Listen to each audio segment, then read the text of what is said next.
Now return to Numbers chapter 35, and we're going to look at this whole chapter.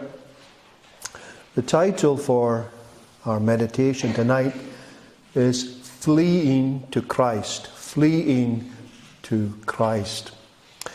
Last week we looked at the previous chapter along with a portion of chapter 33.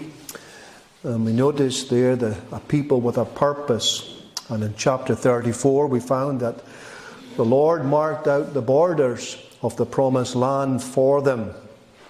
And then the Lord appoints the princes to oversee the dividing up of the land by lots. And we sought to draw one or two lessons from that for ourselves. But here in this chapter we basically have two sections.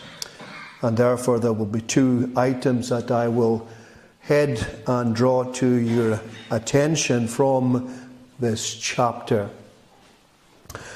First of all, I put it to you that from verses 1 to 8 we have the provision for the Levites.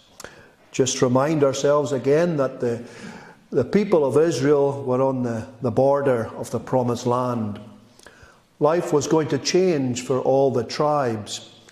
And it was also going to change for the Levites. Earlier on in the book of Numbers, we found that the Lord was providing for them in tithes and offerings. And now, as the people were going to go into the promised land, and yes, they would have to fight for some time before they were established, but this section of the Numbers is really looking forward to that time when they're settled. And when they're settled in the